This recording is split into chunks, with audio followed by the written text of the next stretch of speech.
Eres bueno, Señor, eres grande, tu misericordia es para siempre, Señor. Así como hace un momento cantábamos esa palabra de tócame, Señor. Y hay muchas maneras en cómo somos tocados por ti, Señor. Somos tocados por tu palabra, por tu Espíritu Santo.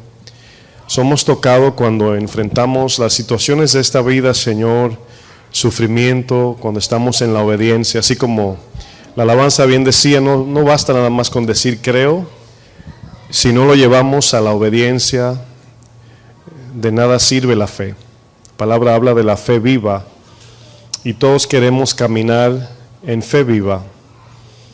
Te pido, Padre, que con la intención que hayamos venido en esta noche, Señor, sea cumplida por tu palabra, Señor. Danos la gracia, el favor, en el nombre de Jesús.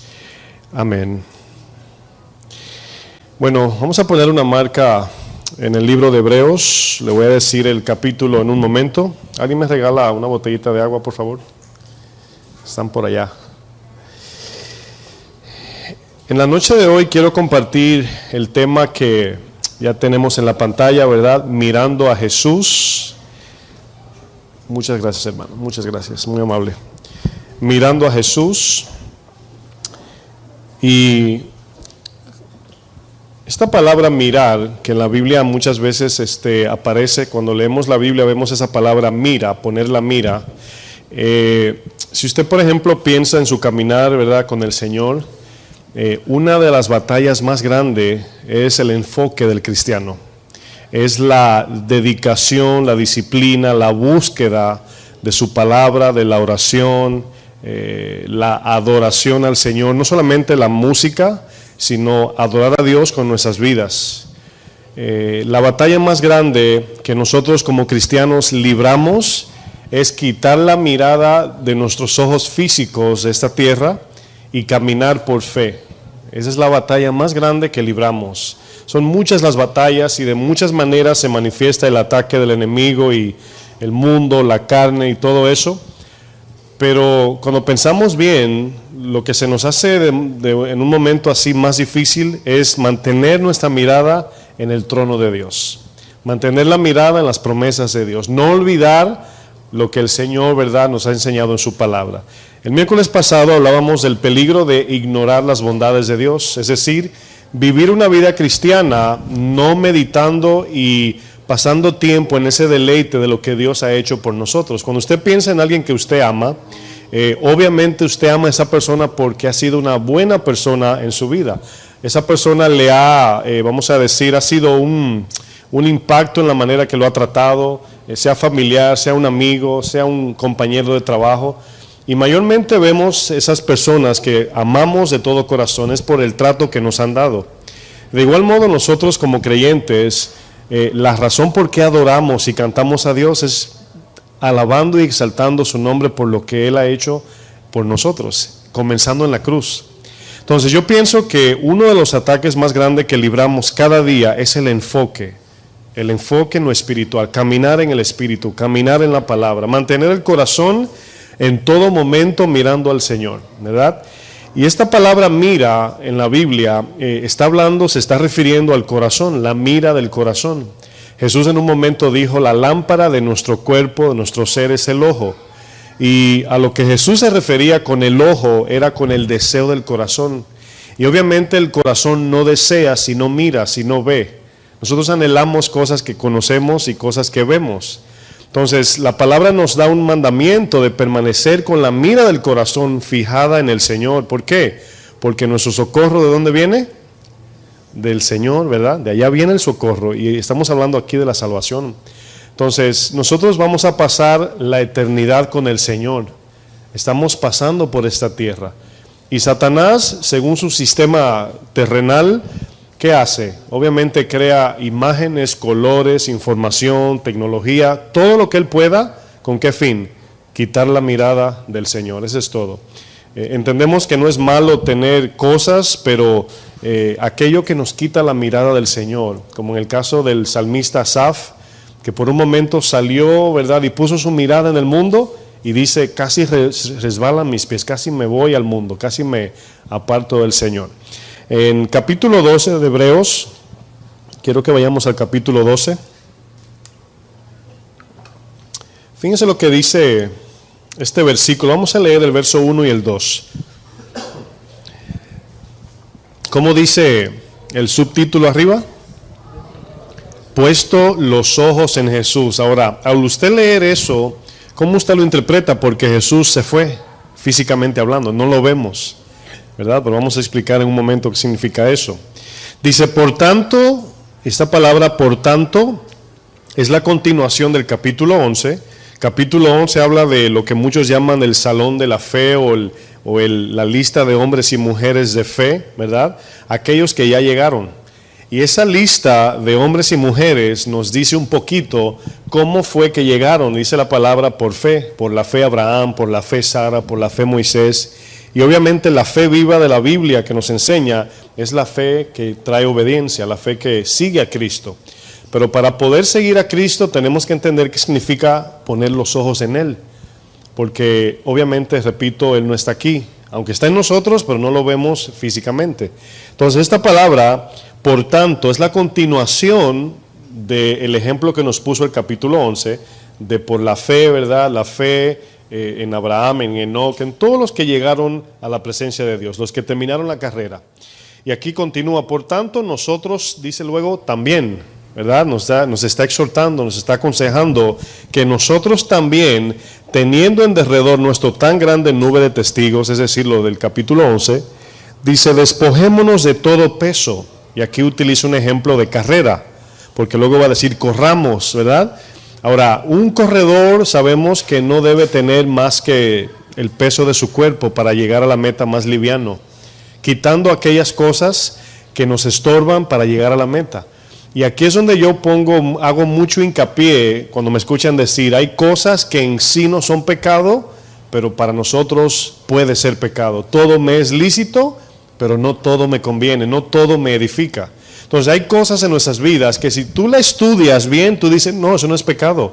Pero si lo estudias más honestamente, te das cuenta que te detiene de hacer la voluntad de Dios. Y ahí se convierte en un pecado para ti o para mí de manera individual, ¿verdad? Entonces aquí la palabra peso se está refiriendo a aquellas cosas que nos detienen de afirmarnos en el Señor, de crecer en el Señor, incluso de llegar a la meta final de la fe. Ahora, la palabra peso, repito, no dice pecado, pero es pecado para quien le es un peso. Si usted ve, por ejemplo, un corredor y usted le dice, oye, ¿te puedo dar una bolsa con 20 libras de arroz para que mientras vas corriendo lo llevas cargado? Te va a decir que no. Porque si notan su ropa con las que esos, ¿verdad?, atletas corren es la más liviana, menos posible. ¿Por qué? Porque quieren estar sin el peso que los carga y los cansa más rápido. Dice, despojémonos de todo peso, y luego dice, y del pecado que nos asedia. Entonces, por un lado vemos aquellas cosas que nos quitan el tiempo de Dios. Puede ser tu teléfono, tu televisor, tu computadora, puede ser tu familia, puede ser un amigo o una amiga, puede ser tu trabajo, pero tú y yo sabemos cuál es ese peso que Dios nos está hablando. Pero pecado se está refiriendo obviamente al pecado carnal, al pecado que es contra la justicia y la palabra de Dios. Y obviamente aquí dice que el pecado siempre nos está asediando. El pecado siempre viene a nosotros en forma de tentación. ¿Se acuerdan cuando Caín estaba enojado con su hermano? Le dice, Señor, el pecado está a la puerta, está tocándote, quiere entrar en tu corazón para que luego mates a tu hermano. Dice, pero te puedes arrepentir y le puedes decir que no a ese pecado. Y fíjense lo que dice, y corramos con paciencia.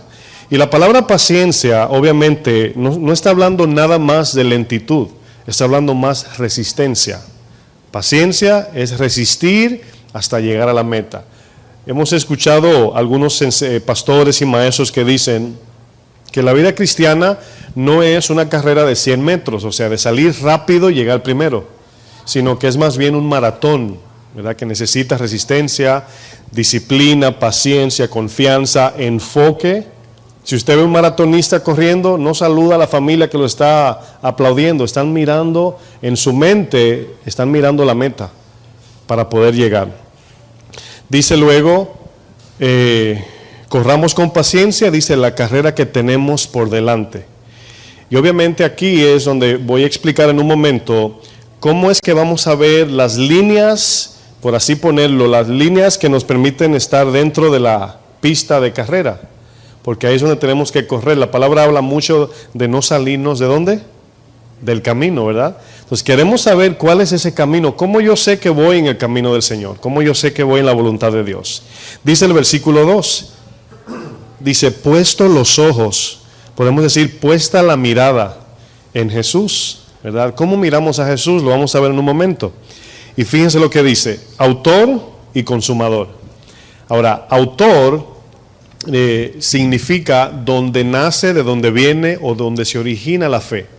La fe viene de Dios, pasa por nuestro corazón cuando confiamos en Él y cumple el propósito de Dios. Esa es la fe de Dios. Cuando usted ve, por ejemplo, la mujer que tocó el manto de Jesús, antes de ella seguirle, primero escuchó la palabra. Dice que la fe viene ¿por dónde? Por el oír, ¿verdad? Entonces, al escuchar la palabra de Dios, la fe entra en el corazón. Pero esa fe se hace viva cuando la obedecemos. ¿Sí me doy a entender? O sea, usted oye la palabra y dice, wow, Dios me habló, pero si no la llevamos a cabo, no hay fe. No estamos caminando en fe. Entonces vemos que Jesús es el autor. En Él nace la fe, de Él viene la fe. Pero nosotros recibimos esa fe por la palabra. El Espíritu Santo infunde fe en nosotros. Pero luego dice que Él es el consumador. Y fíjense la idea. Cuando yo escucho la palabra de Dios, escucho el mensaje y lo recibo en el corazón, dice la parábola del sembrador, entra como una semilla. Esa semilla, lo único que yo hice fue recibirla. Pero en la manera que en nuestros corazones la palabra germina es cuando creemos y obedecemos. Y cuando tenemos la intención correcta de llevarla a cabo, el Espíritu Santo hace la obra en nosotros. No sé si se acuerdan en Juan 6, cuando dicen la multitud a quien el Señor le multiplicó los panes, le dice, Señor, ¿qué debemos hacer para poner en práctica las obras de Dios? Y Jesús le dice, esta es la obra de Dios, no de ustedes, de Dios, que creáis en el que Él ha enviado, su Hijo Jesucristo.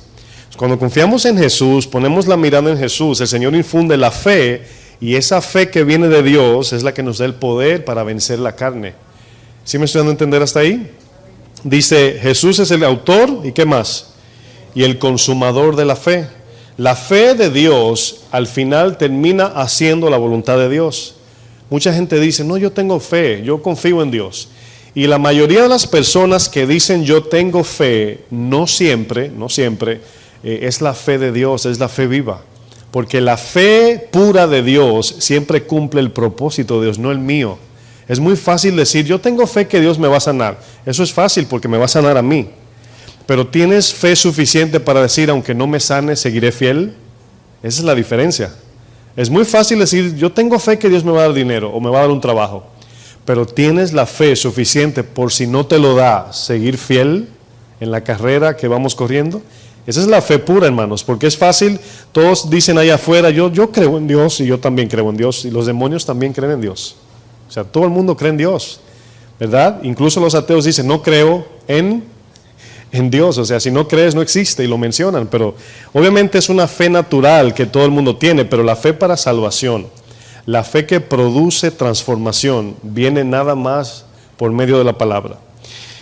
Dice luego, continúo leyendo, Jesús es el autor y es el consumador de la fe. Dice, el cual, por el gozo puesto delante, y esta palabra es importante porque el gozo puesto delante es el corredor, no está mientras corre, no está gozoso, está sufriendo.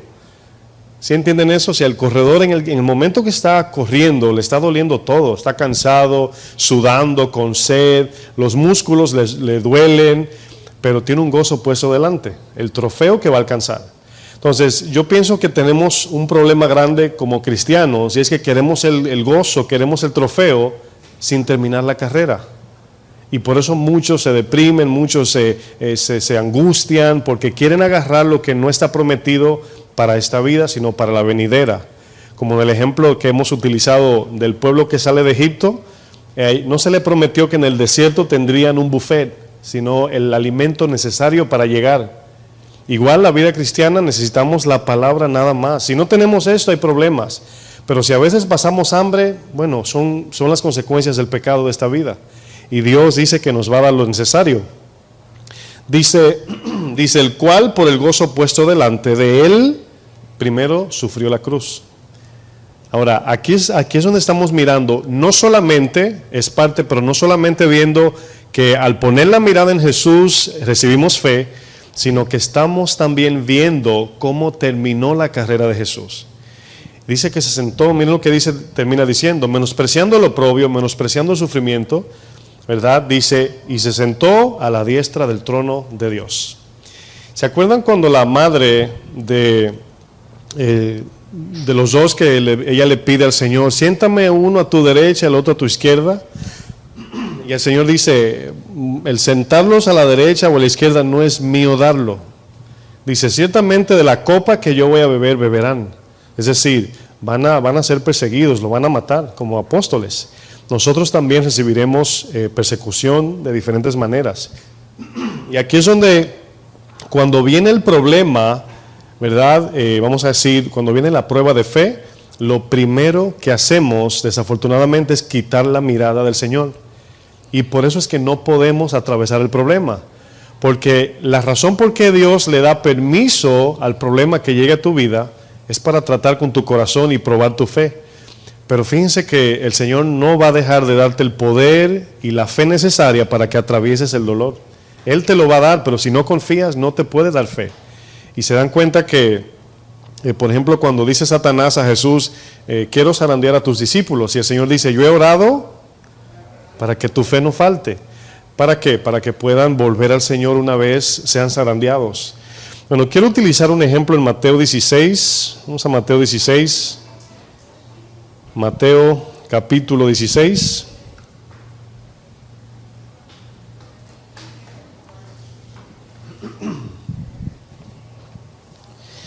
Y vamos a leer desde el versículo 21, pero quiero hablar un poquito del contexto. Se lo voy a resumir para no leer tanto.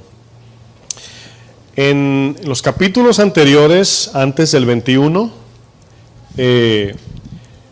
aquí el Señor hace una pregunta. Jesús pregunta, ¿quién dice la gente que yo soy?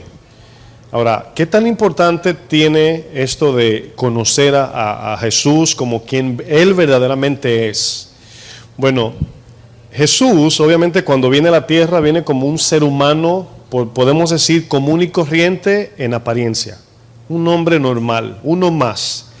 Jesús no era un hombre llamativo, no tenía vestiduras que la gente decía, oh, mira a tal hombre allí que se ve, nada. Jesús era un hombre sencillo. Pero quien Él era, en esencia, Él era Dios cuando estaba en la tierra. Entonces Jesús pregunta, ¿quién dice la gente que yo soy? Y fíjense la pregunta. La salvación consiste en creer que Jesús es Dios. Jesús es el Señor. Pero esa palabra, el que cree que Jesús es el Señor, significa yo creo en el Señor, pero al creer que Él es el Señor, estoy diciendo, entrego mi vida para que Él sea mi Señor, para que Él me gobierne. Dice, y que Dios le levantó de los muertos. Ahí entendemos que creemos en el nacimiento virginal, ¿verdad? De María, en la muerte, en la cruz del Calvario y en la resurrección. Ahí está el Evangelio. Entonces, cuando alguien cree en eso de todo corazón, dice, yo creo en eso y voy a dar mi vida por eso, recibe la salvación. Entonces, él le pregunta, ¿quién dice la gente que yo soy? Y dice, bueno, algunos creen que tú eres Elías. Otros creen que tú eres otra persona o algún profeta de esos que la Biblia dice. Y Jesús dice, está bien, el que es de afuera puede creer lo que quiera. Y dice, y ustedes, o sea, los que andaban con Él, los cristianos, por así decir, ¿quiénes dicen ustedes que yo soy? Ahora, esa palabra yo soy fue la misma que le dio a Moisés cuando fue a libertar su pueblo. Fíjense la conexión. ¿Qué tiene que ver el yo soy con la salvación? De saber y creer que el Señor es nuestro libertador. Al conocerlo a Él de manera personal por la palabra, es como recibimos la salvación. O sea, no nos está diciendo el Señor, con que tú sepas que yo me llamo Jesús, no. ¿Quién soy en esencia? Soy el creador del universo. He venido en forma de hombre a salvar el mundo. Y si tú crees eso, recibirás la salvación. Y ahí es donde ellos, Pedro contesta, dice, tú eres el Cristo. Y esta palabra, tú eres el Cristo, significa, tú eres Dios encarnado que has venido a salvar a los perdidos, a los pecadores. Y le dice: Pedro, bienaventurado eres un hombre bendecido. ¿Por qué? Porque lo que has dicho te lo reveló mi Padre. O sea, esa información descendió de Dios, no de Pedro. Entonces ahí vemos que Jesús dice: bajo esta fe, lo que acabas de decir, Pedro, voy a edificar mi iglesia. Ahora todo el que llega a la iglesia, vamos a decir el edificio, le predicamos el evangelio y le decimos que creemos únicamente en Jesús, nuestro Salvador. Y tenemos que saber quién es Jesucristo, y al conocerlo, yo lo hago mi Señor y yo vivo por lo que Él dice ahora. Esa es la vida cristiana. Entonces en el 21 nos damos cuenta de dónde estaba puesta la mira de los discípulos mientras Jesús les revelaba que Él era el Cristo. Ahora, quizás para usted y para mí tengamos un contexto diferente, es decir, una historia pasada diferente porque no somos judíos. Esta gente estaba esperando el Mesías. Usted y yo no. Los gentiles no estaban esperando Mesías. La palabra nos enseña que debemos ahora esperarlo, pero ellos estaban ansiosos porque el Mesías llegara para ser liberados de las naciones vecinas, los paganos. Pero Jesús no vino a librarlos de la esclavitud terrenal, sino de la esclavitud del pecado. Y ustedes conocen la historia del paralítico, se lo traen y dice lo primero que dice es: tus pecados te son perdonados, o sea, en orden de prioridad. Y luego le dice: levántate y lleva tu lecho y vete a tu casa. Entonces aquí vemos cómo el Señor ahora en el versículo 21 continúa a anunciar que tiene que ir a la cruz, porque si de verdad ellos creen que Jesús es el Cristo, o el que tenían enfrente era el Cristo, también tenían que creer en el propósito salvífico de la cruz. Tenían que creer en eso, porque a eso vino Dios. Se humilló como un hombre para ir a la cruz. De otro modo, la gente no iba a poder ser salvada. Entonces, fíjense el peso que tenía el conocer que Jesús era el Cristo. Verso 21 dice, desde entonces comenzó Jesús a declarar a sus discípulos que le era necesario ir a Jerusalén. Cuando Jesús dice, te es necesario, como a Nicodemo, es sumamente importante y no hay otra manera de hacerlo. El nacimiento de nuevo, dice, nadie puede entrar al cielo si no nace de nuevo. Es necesario nacer de nuevo. Aquí dice, es necesario que yo vaya a Jerusalén a morir. Si no hay cruz, no hay perdón, y si no hay perdón, no hay salvación ni entrada al cielo. Entonces Satanás, cuando ataca, siempre ataca lo fundamental para que no seamos salvados por él, pero no va directo a la cruz. Comienza con cositas por afuera hasta llegar a la cruz, al punto de la cruz. Y Satanás se mete en el corazón de Pedro, en la mente, no sabemos, pero lo influencia de una manera para detener la obra redentora que nos iba a salvar, y a él también. Dice el versículo más adelante, comenzó a declarar a sus discípulos que le era necesario ir a Jerusalén. ¿A qué iba a Jerusalén? Número 1, a padecer. Dice la palabra que como cristianos tenemos que padecer. Dice, a padecer mucho de los ancianos, de los principales sacerdotes y de los escribas. Y dice luego, y ser muerto y resucitar al tercer día. Ahora, quiero que hagan esta analogía en su mente. Piensen en esto. Cuando una persona viene al camino cristiano, ¿verdad? Y a lo mejor en su mente piensa, bueno, el Señor me va a quitar todos mis sufrimientos, se van a ir. Y suponiendo que sí, un ejemplo, ¿verdad? Dios te quita los dolores, te trae felicidad, gozo, y no tienes ni un pelito de dolor. Nada te duele, nada te molesta. Una vida, el cielo en la tierra. ¿Usted cree que habría alguna persona no creyente? ¿Usted creería eso? O sea, si alguien te ve, o sea, sería como la fórmula del dolor. Te dicen, si quieres se te quita el dolor, entrégate a Cristo. Y la persona se entrega, estoy usando un ejemplo claro, y se entrega al Señor y se va todos los dolores. Sería fácil convertirse al Señor así. Y no solamente fácil, porque no es cuestión de fácil o difícil, sino que no habría demostración de que le amamos a Él, aún a pesar de los dolores. Pero por otro lado, nuestro corazón nunca cambiaría si no somos formados por medio del padecimiento. No hay otra manera, tenemos que padecer. Cuando usted decide abrazar el dolor y el padecimiento de Cristo, usted verdaderamente ha decidido seguirlo. Pero si usted está luchando todavía con abrazar lo que viene contra usted por causa de Cristo, todavía no está caminando con Él. Y yo creo que la queja número 1 en la iglesia es pedirle a Dios que me quite este problema y no atravesarlo. La razón por qué la fe viene viene en forma de poder para poder atravesar las dificultades. Y cuando un no creyente te ve pasando lo mismo que él y tú estás contento en medio del dolor, ellos te preguntan, ¿cómo tú puedes tolerar a alguien o puedes tolerar esta situación, verdad, tan difícil? Y tú le dices, solamente en el Señor. Y lo glorificas y es como Pablo y Silas en la cárcel. ¿Cómo estás contento si estás preso? Pablo desde la cárcel le decía a los filipenses, gócense, regocíjense, no se entristezcan, ellos estando sueltos. Entonces la fe tiene ese poder de nosotros atravesar el dolor, y eso es lo que lo hace maravilloso, y la gente dice, wow, solamente Dios puede hacer eso. Esa es la idea. ¿Sí me entendieron? Versículo 22 dice, entonces Pedro, tomándolo aparte, comenzó a reconvenirle diciendo, Señor, ten compasión de ti, en ninguna manera esto te acontezca. Ahí vemos cómo Pedro tiene este pensamiento de no dolor, no sufrimiento, no padecimiento. Y yo sé que cuando hablamos de dolor, como que produce más dolor todavía. Pero le voy a decir algo, sin la fe, sin confiar en Jesús, va a ser imposible, imposible. Es necesario que a través de muchas tribulaciones entremos al reino de los cielos, dice la palabra. Es necesario, porque a través de soportar eso es que glorificamos a Dios. Dice, Señor, ten compasión, ¿verdad? Verso 23. Pero él, Jesús, volviéndose, dijo a Pedro, quítate de delante de mí, Satanás. Quítate delante de mí, Satanás. Me eres tropiezo. Quiero que lean conmigo lo que sigue. ¿Cómo dice? Porque no pones la mira en las cosas de Dios, sino en la de los hombres. ¿A qué se está refiriendo Jesús con la mira?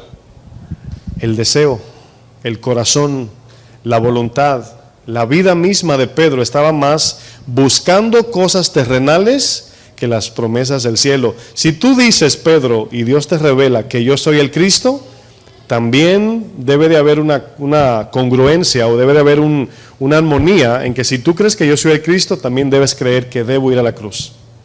Porque la razón de Cristo venir era la idea judía del Cordero perfecto que quita, no solamente que cubre, que quita el pecado para siempre. Entonces, fíjense que el querer mantener a Jesús sin sufrimiento era un fin egoísta, era un fin de que el Señor siga multiplicando panes, sanando, haciendo milagros. Me imagino que se estaban gozando. No se imaginaban, oigan bien, que iba a llegar un momento de sufrimiento y padecimiento. En la Biblia vemos que la multitud seguía a Jesús. Parece que al principio era milagros, milagros, milagros, milagros. Y la gente detrás de Jesús, y seguía a Jesús, y el gentío, dice que recobraba fama. Pero en un momento, Lucas 14, versículo 25 en adelante, no tienen que buscarlo, se detiene el Señor y dice, o sea, se voltea y ve el gentío. Dice, si alguno quiere venir en pos de mí, niéguese, tome su cruz y sígame.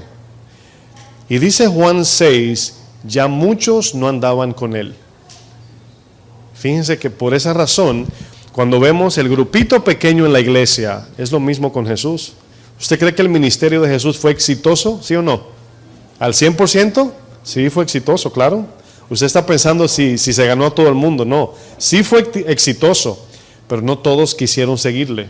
Jesús hizo, el Señor dijo, ese es mi hijo en cual tengo toda mi complacencia. Nos damos cuenta que poner la mira en el Señor, obviamente estamos poniendo la esperanza en el cielo. Y eso nos ayuda, hermanos, a morir a lo terrenal. Si su esperanza está puesta en otro lugar, lo que queda, suponiendo que usted se va a mudar a otro país, vamos a ponerlo así, y usted está pensando ya dónde va a vivir, de qué color va a pintar la casa, dónde voy a comprar mi comida, ya sea usted mexicano va a buscar dónde venden los tacos, si es dominicano el arroz, etcétera. Usted está planeando cómo va a vivir allá, dónde voy a comprar mis cositas que aquí me gustan, allá no la venden. Usted ya está haciendo un plan de olvidar lo que aquí hay, porque se va. Entonces la vida cristiana es un estilo de vida de que aunque disfrutamos a veces cosas aquí, es con la mente de que un día todo se va a quedar. Y cuando el Señor saca a Lot sale con sus hijas, pero la mujer se devuelve y mira atrás. Quitó la mirada y ahí se quedó. ¿Por qué? Porque la mentalidad del cristiano tiene que estar siempre haciendo planes para irse. Estamos de pasada, dice Primera de Pedro 2:11, Les ruego que como extranjeros y peregrinos os abstengáis de los deseos que batallan contra el alma. Esa palabra es la misma de lo que leímos en Hebreos 12, todo peso. Quítese todo peso, no se pongan cargas.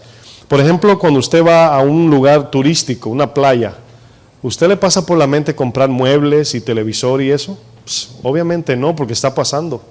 ¿Ustedes pensaron en comprarse una televisión cuando fueron a Aruba? Pues, ¿para qué? Si ya se van, ya van de salida. Pero obviamente si tenemos la mira en las cosas de arriba, si tenemos la mira aquí, daremos la vida por todo para alcanzar lo terrenal y material. Y de repente dice la palabra, llegará aquel día como lazo, sea la muerte o sea la venida del Señor, y nos va a encontrar ocupados en otra cosa.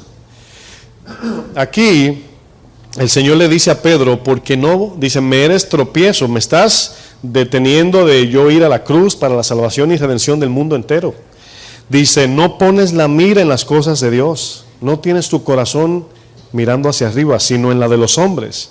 Y el 24, fíjense lo que Jesús, aprovecha que Pedro dice esto y lo usa como una enseñanza.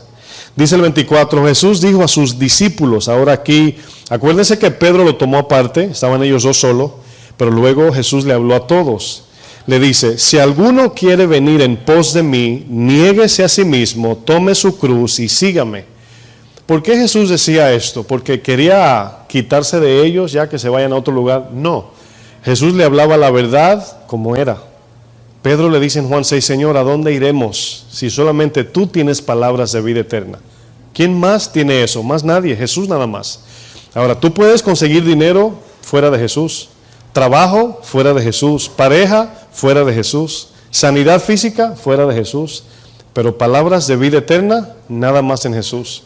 Y eso es lo que hace al Señor exclusivo para nosotros, que nada más Él es la puerta para entrar al cielo, no hay otra puerta, no son 3, ni 4, ni 5, es una. Y el Señor seleccionó, señaló a Jesús para ser la puerta de la entrada al cielo. Así como vemos la escalera de Jacob para ir al cielo, Jesús es esa escalera. Él es el medio que nos lleva al Padre.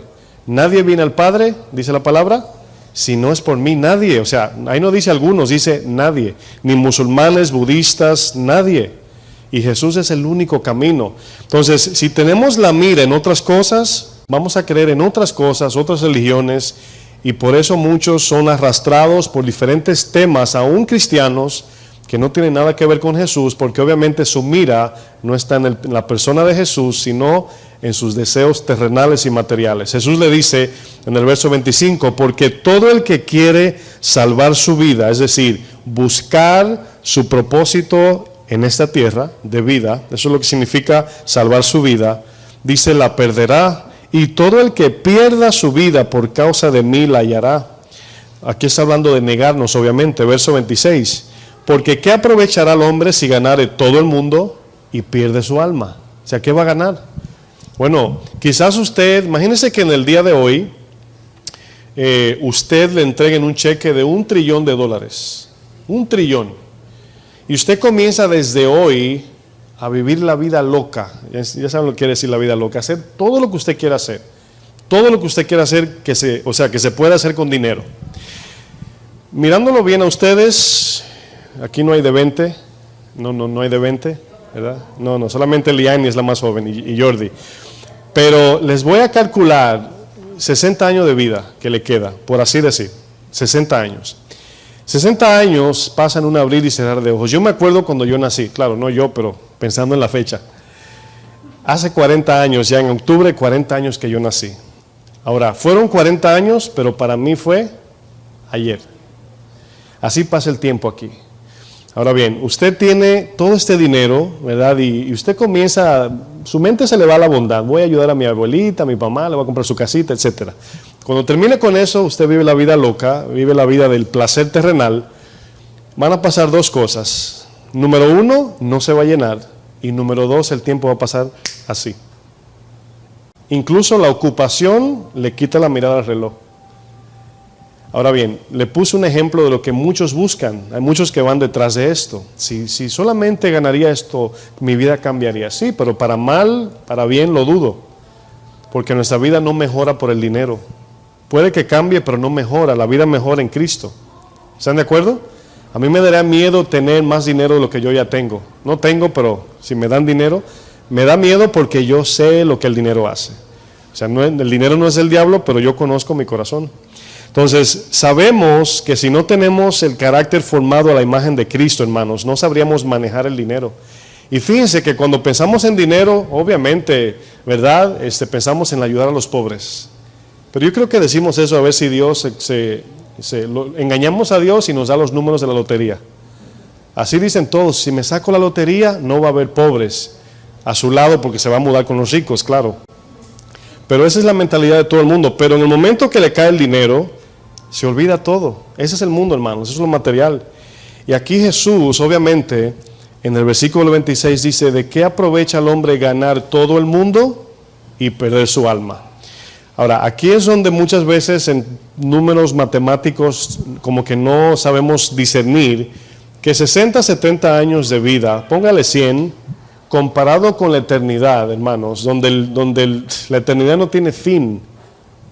No tiene fin. ¿Cómo es posible que los seres humanos, nosotros, optaríamos por enfocarnos más en esta vida que se va a acabar y no enfocarnos en la venidera que no tiene fin? Usted está pensando ahora y dice, wow, no sé ni por qué le pasa por la mente. Usted sale por esa puerta y otra vez al afán.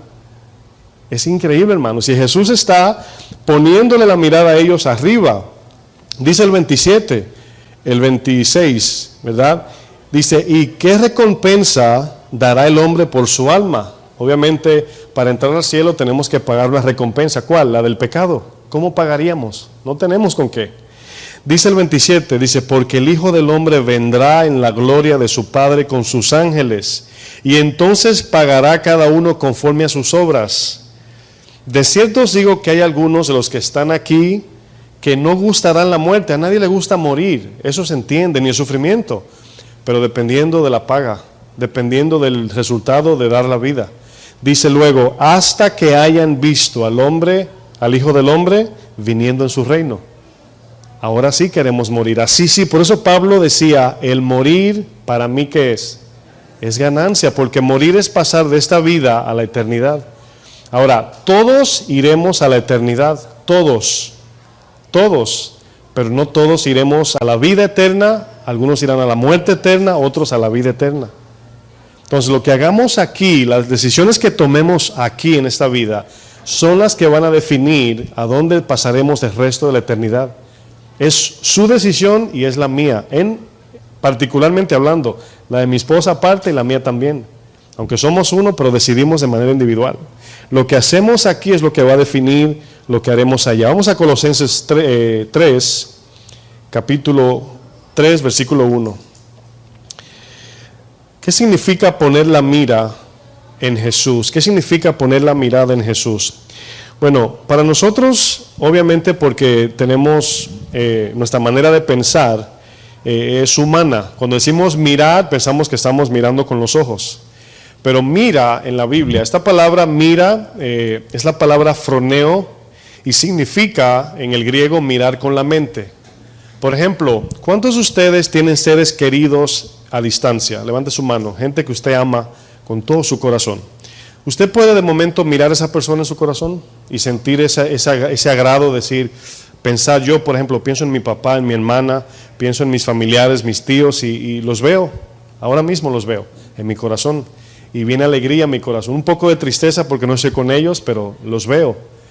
Y cuando una persona, por ejemplo, hay un padre que decide viajar, se va a otro país, deja a su familia y dice, me voy para darle a mi familia una mejor vida económicamente hablando, pero el padre, todo lo que vino a hacer, suponiendo que sea acá, tiene su mira en su familia. Todo lo que trabaja lo ahorra para su familia. Todo lo que hace pensando en su familia. No los ve, pero tiene su mira puesta en las personas que ama.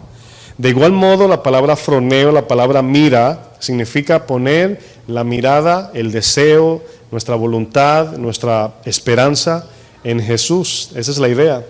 Dice aquí el versículo 1 de Colosenses 3. ¿Están todos allá? ¿Llegaron? ¿No han llegado? No me contestan. Están dormidos. Pastor, estamos meditando aquí. Es que tenemos la mira en el cielo. Dice, si pues habéis resucitado con Cristo. ¿Qué significa esto? Si has nacido de nuevo, ¿verdad? Eso es lo que significa. Busca las cosas de arriba. Ahora, fíjense la condición. Vemos que en Juan 3 Jesús le dice a Nicodemo, si no naces de nuevo no puedes entrar al reino de los cielos, no puedes. El primer requisito para ir al cielo es nacer de nuevo. ¿Cómo nacemos de nuevo? Cuando damos nuestro corazón a Cristo. Cuando creemos que lo que Él hizo en la cruz, lo hizo por mis pecados y ahora yo entrego mi vida y todo lo que vivo en la carne, es decir, humanamente, lo vivo conforme a su palabra. Esa es la fe. Y si crees de todo corazón, serás salvo en el mismo instante, así de fácil. Miren, usted piensa en una cirugía del corazón, ¿verdad? Sin seguro médico, un dineral. Cáncer, para salvar tu vida, un dineral. Cirugías, tratamientos médicos, un dineral. Pero la salvación está tan fácil y tan gratis y la rechazamos. No se entiende eso, pero así es el ser humano. Gratis y tan fácil. Cree de todo corazón y serás salvo. Eso es todo. Y ya estamos caminando en el cielo casi, esperando que llegue el día de la muerte o de la venida del Señor. Si has nacido de nuevo, busca las cosas de arriba. ¿Cuáles son las cosas de arriba? Obviamente, las promesas eternas que Dios nos ha dado. Ahora, vamos a poner una marca en lo que estamos leyendo. Si tiene Biblia de papel, marque Colosenses 3. Vamos a Segunda de Pedro a ver un ejemplo que conecta lo que estoy leyendo en Colosenses. Segunda de Pedro, verso 1. Verso 3.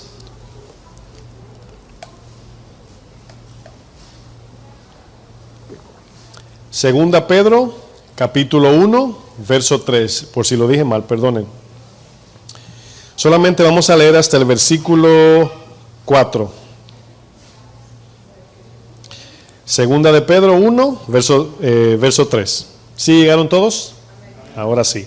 Dice, como todas las cosas que pertenecen a la vida, aquí la palabra vida es vida espiritual o vida eterna. Dice, y la piedad, y la palabra piedad es todo lo que se parece al carácter de Dios, eso es piedad. Dice, nos han sido dadas, ¿cómo las recibimos? ¿Qué dice ahí? Por su divino poder, su palabra y su espíritu, ¿verdad? Dice, mediante el conocimiento, ¿ven la necesidad de conocer a Cristo? Ahora, este conocimiento no significa que usted le dio la mano un día y lo conoció, sino el conocimiento es la unión por medio del Evangelio. La palabra conocer es la misma que se utiliza con Adán y Eva. Dice que Adán conoció a Eva. No significa que no la conocía, sino que se unió en relación conyugal. Y aquí dice 1 Corintios 6, dice, ¿no sabéis que el que se une a una ramera o al espíritu es uno con él?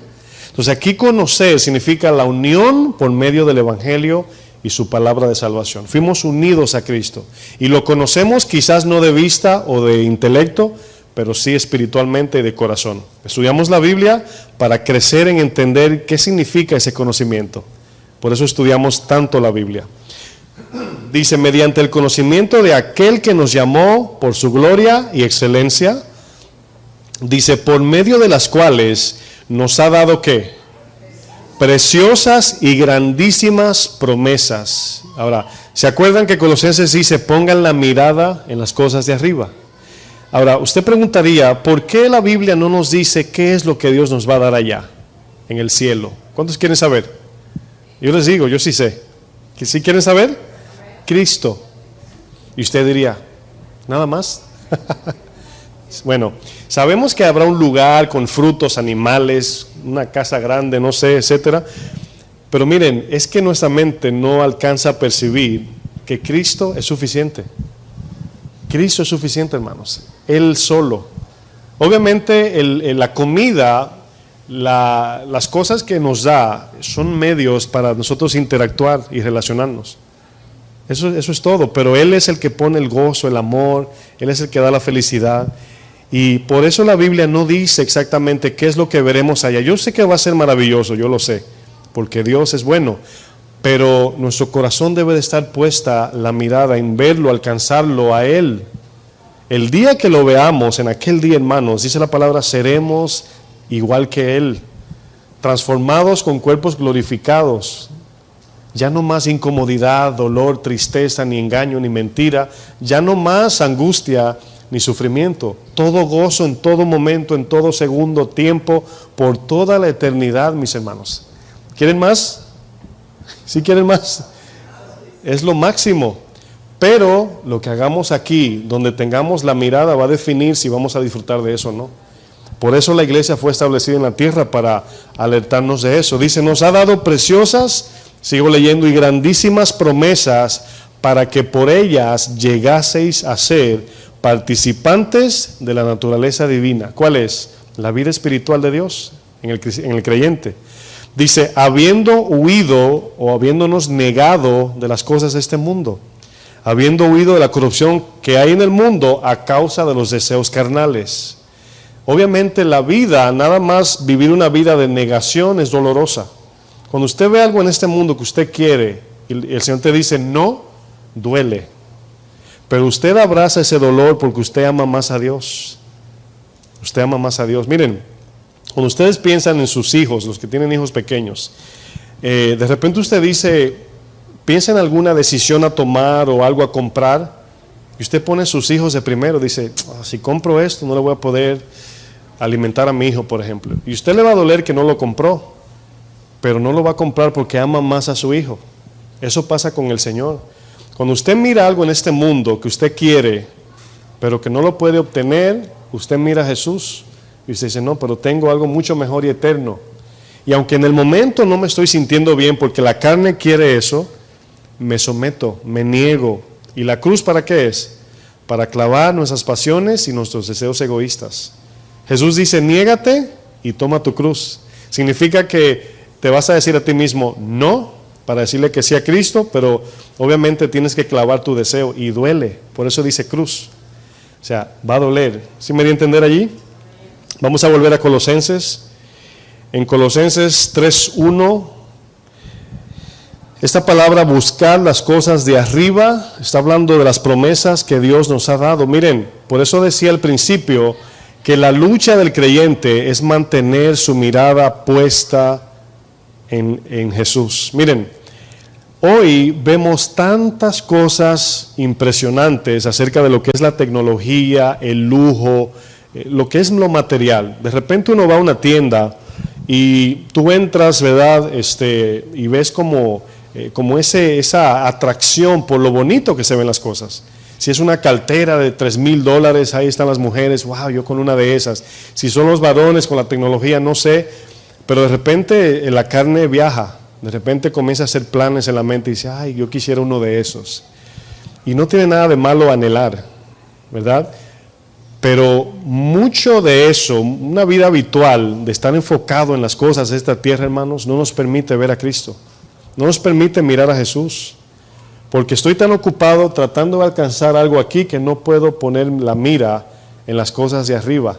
Y cuando me quiero negar a lo material se me hace imposible porque no tengo fuerza espiritual. No veo a Cristo, no tengo fe.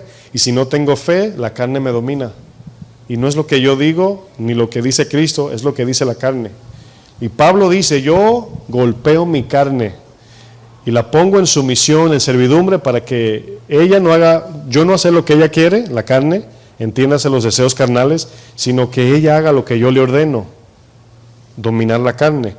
Y aquí poner la mira en las cosas de arriba se está refiriendo a todas aquellas cosas que nos llevan a Cristo. La palabra, la oración, el servicio, todo aquello que nos lleva a Cristo al final de nuestros días. Las cosas de arriba, dice, donde está Cristo sentado a la diestra de Dios. ¿Cómo terminó Cristo la carrera? Victorioso. ¿Dónde está Cristo sentado? En la gloria de Dios. ¿Dónde terminan los que siguen las pisadas de Cristo? En la gloria eterna del Señor. Dice el versículo 2, poner la mira en las cosas de arriba, no en las de la tierra. Recuérdense que mira es su corazón, ¿verdad? Dice, porque habéis muerto. Y esta palabra habéis muerto significa, usted mismo cuando aceptó a Cristo, dijo que seguiría al Señor. Y cuando usted sigue a alguien, la otra muere. Por ejemplo, espiritualmente hablando, cuando usted dice, Cristo, te sigo, significa que todo lo demás ha muerto en su corazón. Es la idea de la muerte aquí. Pablo dice, el mundo está crucificado a mí y yo estoy crucificado al mundo. O sea, yo maté el mundo. Para mí el mundo no existe. Tengo todo por basura. Sé vivir en abundancia y también en escasez. Pero todo lo puedo en Cristo, ¿verdad? Que nos fortalece. Dice, porque habéis muerto y vuestra vida, aquí morir significa los deseos de la carne, pero vuestra vida significa el espíritu. Vuestra vida está escondida en Cristo, con Cristo en Dios. Es como estar dentro del arca del pacto. Ahí está usted escondido, ¿verdad? Y la gente ve la presencia en nosotros. Verso 4.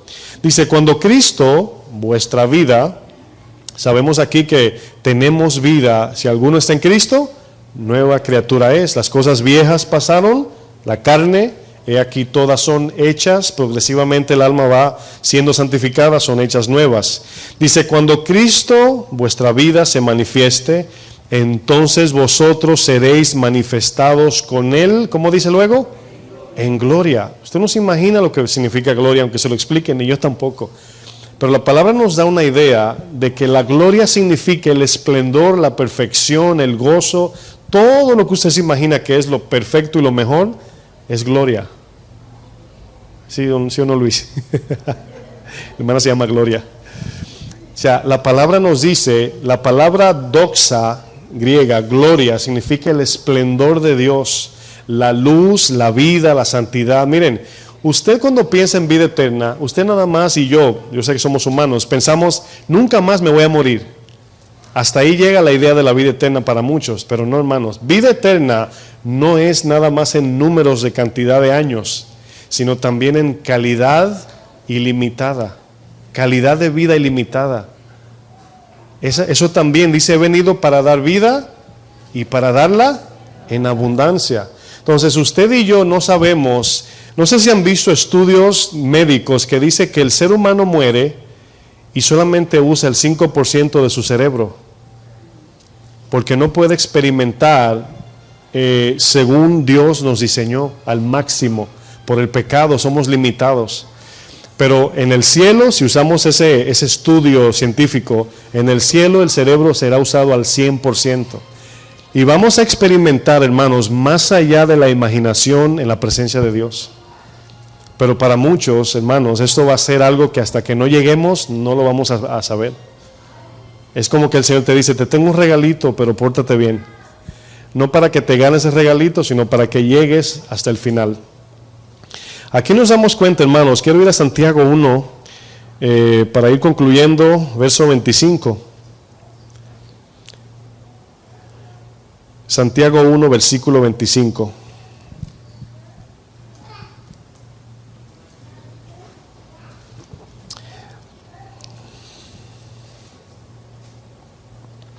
Esta palabra mira, que hemos estado estudiando, mirando a Jesús mientras caminamos, aquí nos damos cuenta que usted cada día, cuando pasa por situaciones, ¿a cuánto de ustedes le pasa que de repente usted comete un error, peca, cualquier situación que usted enfrente, y de repente como que le llega ese pensamiento, soy cristiano? O usted dice, ay, no debí decir eso. Y se imagina usted en un instante, usted se imagina que Dios no fue glorificado y pecó otra vez, etc. Es como que usted se reconecta de nuevo. Bueno, nosotros vivimos cada día, mientras obedecemos la palabra, creciendo en ese enfoque y en esa madurez. Cada día creciendo en enfocarnos en Jesús, caminando en dirección a Él. ¿Qué significa caminar detrás de las pisadas de Jesús? Yo siempre veo dos cosas. Bueno, la primera es el padecimiento que viene a mí sin yo provocarlo. Es decir, si yo me robo una agua y el de la bodega, la tienda me insulta, eso no significa sufrir por Cristo. Eso se llama, me merezco el padecimiento, el sufrimiento porque me robé una agua. Pero cuando a mi vida, por yo caminar en la palabra de Dios, viene una situación difícil, yo entiendo inmediatamente que Dios quiere que yo la atraviese con Él. Entonces son dos cosas. Número uno, el padecimiento que viene a mi vida cuando yo estoy firme en el Señor. Pero número dos, mi confianza en su palabra para que Él infunda su poder espiritual y yo poder atravesarlo. Entonces, cuando viene el problema, lo primero que hacemos es correr del problema. Y el momento que usted corre del problema que Dios permitió que llegara a su vida, se va a encontrar dando vueltas 40 años y no va a crecer, no va a aprender, no va a avanzar y se va a frustrar. Va a decir, es que no crezco, no aprendo, no avanzo, me enfrío, me caliento. Y por eso muchos cristianos se quedan, porque obviamente no estamos soportando las aflicciones. Miren, si Dios te dice, perdona a esa persona, ¿qué debemos hacer? ¿Quién me dice? Perdonar. No estoy diciendo que es fácil, yo le estoy diciendo lo que Dios dice que debemos hacer. Ahora, ¿dónde dice en la Biblia que se va a sentir bien cuando lo hagamos? En ningún lado. Ahora, ya sabemos que nos vamos a sentir mal. Bueno, ya nos preparamos. ¿Cuántos le tienen miedo a las inyecciones? Levanta su mano. Miedo, mucho miedo. Hermano Carlos dice así, ¿verdad? Hombres, la mayoría. Dice mi esposa, los hombres son bien cobardes en ese sentido. No es que somos cobardes, somos más sensibles que ustedes. Pero usted, si sabe que esa inyección lo va a librar de algún problema, tiene que soportar el dolor. Y usted sabe que va a doler. A veces ni duele, a veces ni se siente. Es tanta la presión de, y luego ni se siente. Dice, mira, no la sentí. Dice, ya te la puse. ¿De verdad? Sí, ya. Y así pasa con el Señor. A veces pensamos que se va a acabar el mundo cuando obedecemos la palabra. Y atravesamos en obediencia y decimos, wow, el Señor me ayudó y pude hacer esto. Y crecí un poquito. Entonces ahí nos damos cuenta que si corremos del sufrimiento, lo primero que hacemos es quitar la mirada de Jesús, no vamos a avanzar en el camino. Y no estamos corriendo legítimamente en la carrera de la fe. Pablo, no lo tienen que leer, pero 2 Corintios 11:23, Pablo comienza a dar una lista de todo lo que él sufrió. Dice, si alguno cree que ha sufrido, dice el yo más. Fui perseguido, apedreado, dejado casi por muerto, 39 latigazos o 40, algo así. Y comienza a describir su vida, cómo fue para él. Y luego dice, yo llevo en mi cuerpo las marcas de Cristo. O sea, las cicatrices de lo que ha sufrido por el Evangelio. ¿Cuántos de ustedes tienen una cicatricita por el Evangelio? ¿Saben lo que dice Hebreos, el verso que leímos, pero verso 3, Hebreos 12:3? Dice, resistid porque todavía no han resistido hasta la sangre por el pecado. O sea, resistan porque todavía no han resistido hasta la sangre por causa del pecado. Es decir, usted se siente un poquito mal porque le ofendieron y a correr se ha dicho. Y Pablo dice, yo tengo en mi cuerpo las marcas de Cristo. Y usted va a poder vencer en el sufrimiento, hermanos, es confiado en el Señor. Con la mira puesta en ¿quién? En el pastor, ¿verdad? Verso 25, en Cristo, mis hermanos, en Jesús. Dice, mas el que mira atentamente a la perfecta ley, es decir, la palabra de Dios. ¿Cuál es el contexto de esto que estoy leyendo? ¿Se acuerdan lo que dice el verso?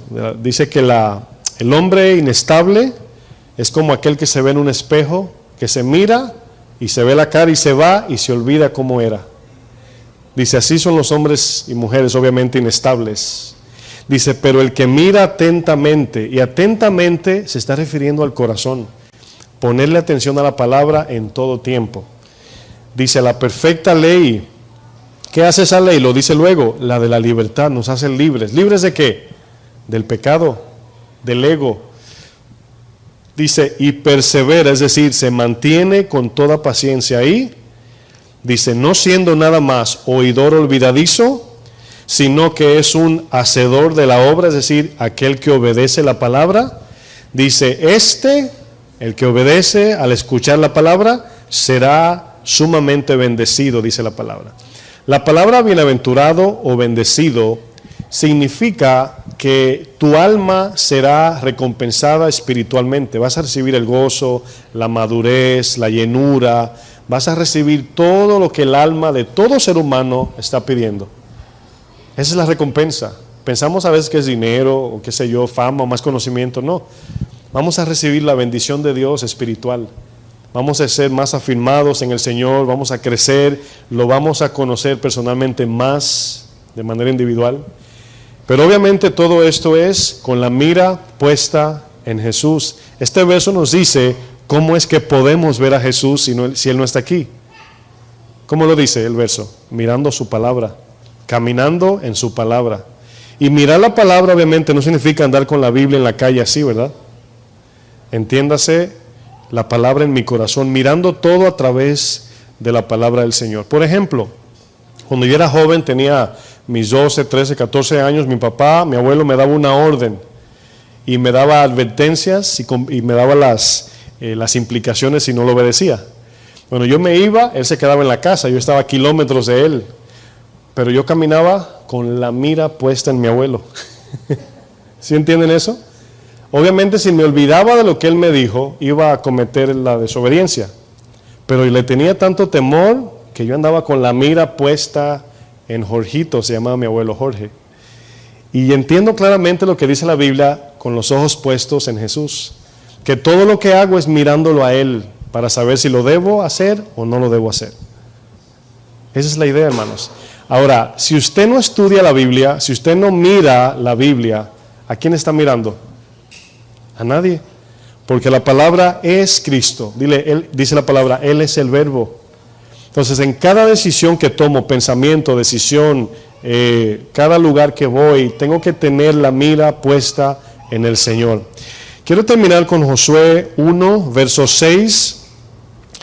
Y a Josué le dijo algo similar acerca de la mira. ¿Dónde tenía que Josué tener su mira puesta? Josué 1, versos 6 al 9, ahí concluimos.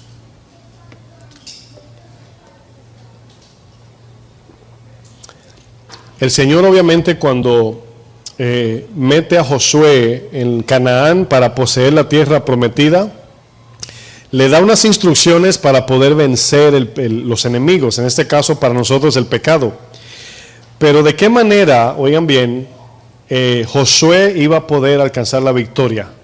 Fíjense la idea. Josué, obviamente el Antiguo Testamento habla, como siempre les digo, los enemigos eran gente, amalecitas, los moabitas, filisteos. Viniendo al Nuevo Testamento nos damos cuenta que dice la palabra, no tenemos lucha con carne y sangre. Nuestros enemigos no son los seres humanos, son los demonios. Pero en el Antiguo Testamento no había esa revelación, no existía eso. Entonces aquí vemos que Josué va a entrar a poseer la tierra. La tierra prometida, entiéndase, significa, oigan bien, o tiene la representación del corazón del creyente en este caso. Y establecieron las 12 tribus que representan el gobierno de Dios. Nuestro corazón debe gobernar ¿qué? La palabra de Dios. Cuando Josué va a la tierra prometida, Canaán, se va a encontrar con gigantes y con enemigos. Y él tenía que nada más confiar en Dios para poder vencer. El Señor se lo entregaba en su mano. No ganaban porque eran buenos guerreros. Ganaban porque el Señor dice, ve que ya yo lo entregué en tu mano. Entonces, ¿qué le dice el Señor a Josué al entrar a Canaán? No le dice, mándate a hacer escudos como los romanos. No le dice, afila bien tu espada, llévate por lo menos 3 cuchillitos pequeños y 5 granadas. No le habla de armadura. La armadura que le da es la espiritual, como en Efesios 6. Toda la armadura. Y le dice en el 6, esfuérzate y sé valiente. Me imagino Josué cuando escucha eso dice, valiente, ¿verdad? Y comienza como a su pecho levantarlo, digo yo. Dice, porque tú repartirás a este pueblo por heredad la tierra de la cual juré a sus padres que les daría a ellos. Dice, solamente esfuérzate y sé valiente. Y me imagino Josué, sí Señor, esforzado y valiente. Dice, para cuidar de hacer conforme a mi palabra. Y me imagino Josué como un poco esforzado y valiente. ¿Para qué, Señor?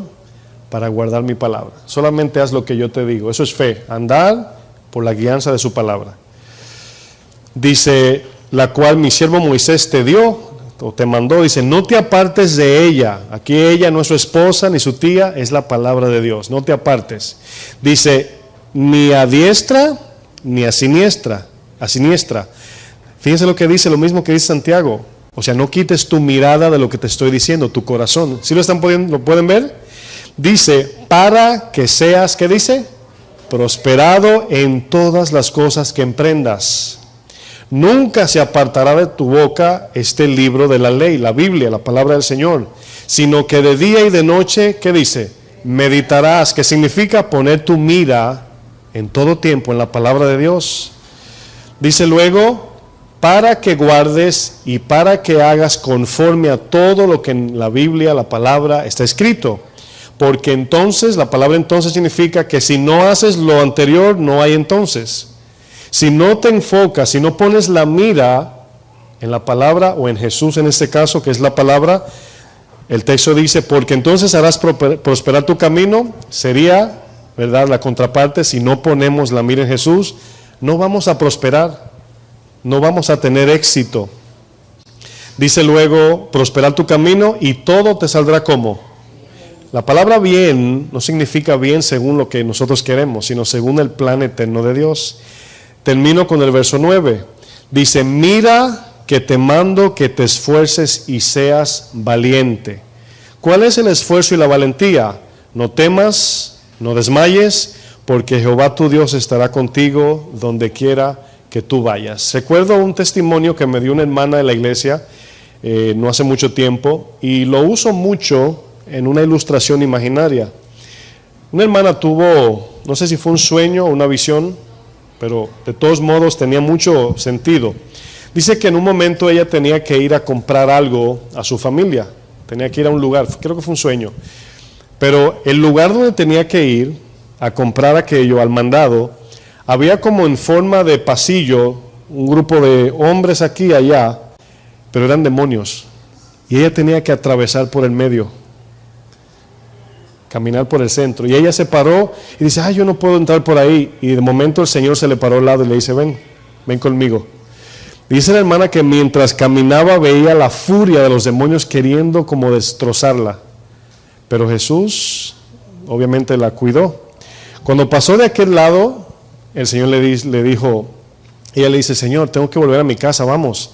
Y el Señor le dice, no, te vas a ir sola, pero recuérdate, yo estaré contigo.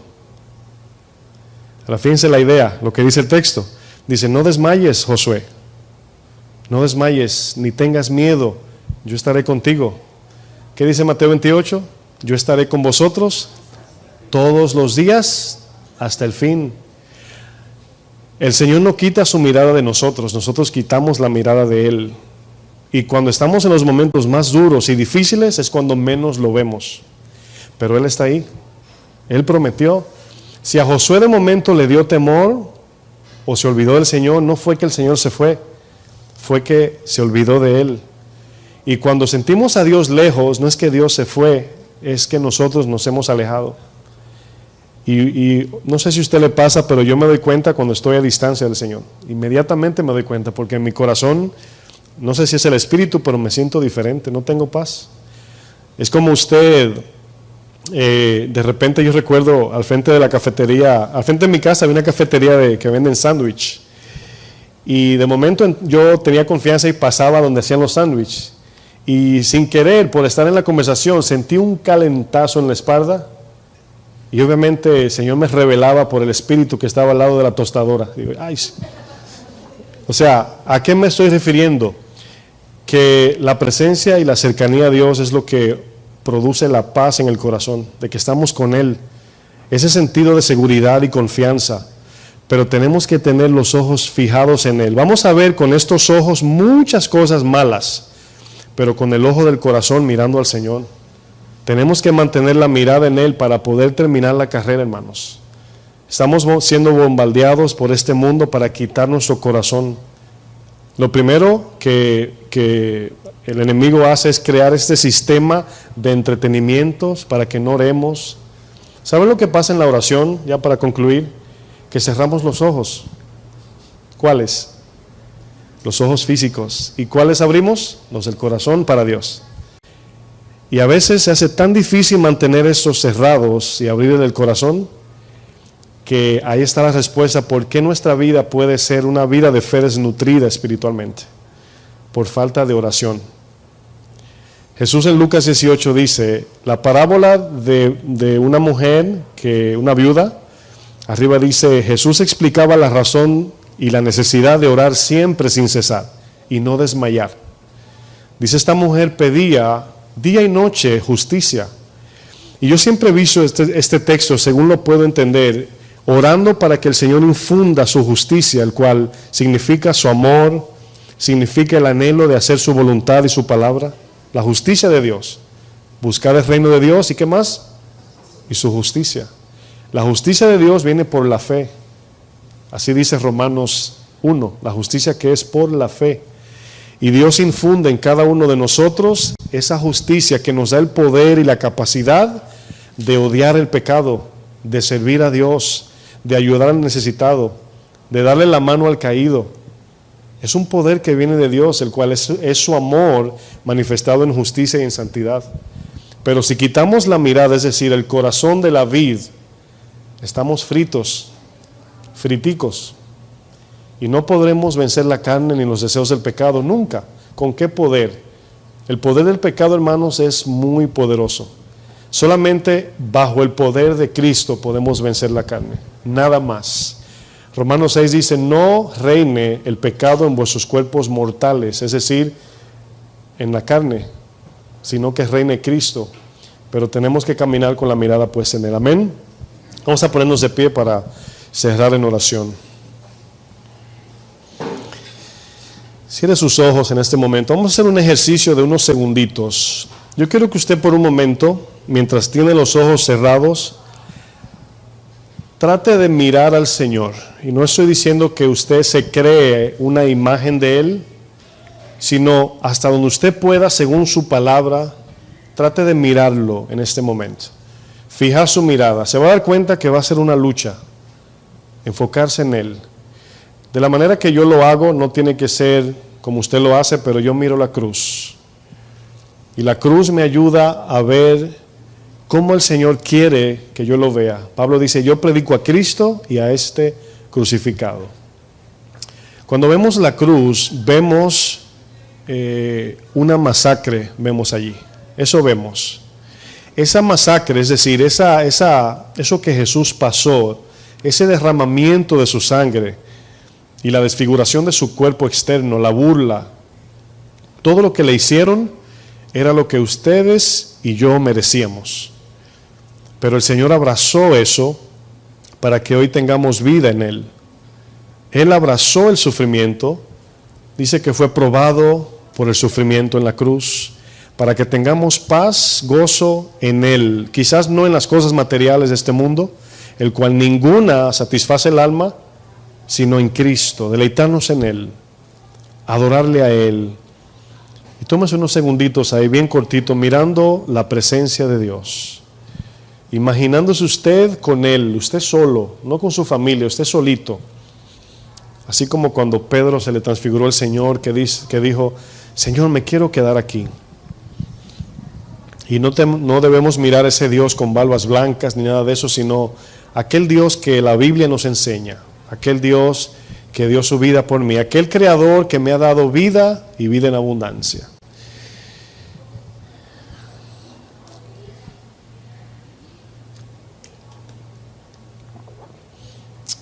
Padre, queremos caminar no solamente en este momento, este ejercicio que hacemos, queremos caminar con los ojos puestos en ti, Señor. Queremos avanzar en este propósito eterno y espiritual que nos has puesto delante, Señor. Esta carrera de fe. Pablo dijo a Timoteo cuando se despedía, ya me vino la hora, me voy con el Señor, del cual voy a recibir la corona de justicia, el cual me dará el Señor juez justo. Dice Pablo, he acabado la carrera, he peleado la fe, la buena batalla de la fe. Y al llegar al final de esa meta, al pasar esa soga, ese lazo de la meta de esta carrera, nos encontramos con el Señor de brazos abiertos allí, ya no más crucificado, sino resucitado. Un día se va a acabar las aflicciones por las cuales tú pasas cada día. Un día se va a acabar las luchas de la carne. Un día se va a acabar los pensamientos negativos, los ataques del enemigo, las burlas de los demás, las cosas que tanto anhelamos que no hemos alcanzado. Un día se acabará. Y en aquel día miraremos atrás y diremos, gracias Señor, corriste la carrera junto conmigo y yo contigo. Por eso en esta hora te pedimos fortaleza, Señor, para seguir corriendo en este oprobio, pero más bien en este gozo que está puesto delante. Ayúdame, Señor, por la fe y por tu poder, Señor, a atravesar lo difícil de este camino. Que cuando me vea en un momento tan difícil pueda correr en oración y pedirte que me ayudes. Y esperar esa ayuda, esperar con fe que me vas a ayudar. Aunque no te sientas, Señor, aunque no se sienta bien lo que me estás ordenando hacer, basta la confianza, confiar en ti, en tu palabra. Es muy fácil seguir sentimientos de la carne emocional, pero la palabra dice que nos negamos a esas pasiones que traen algún deleite carnal, sino que nos negamos y abrazamos el padecimiento confiados en Jesús. La iglesia que entiende que debe padecer cuando el sufrimiento llega, puede abrazarlo, puede atravesarlo con entendimiento. Y al terminar la prueba, dice la palabra que producimos fruto y somos transformados a la imagen de Cristo.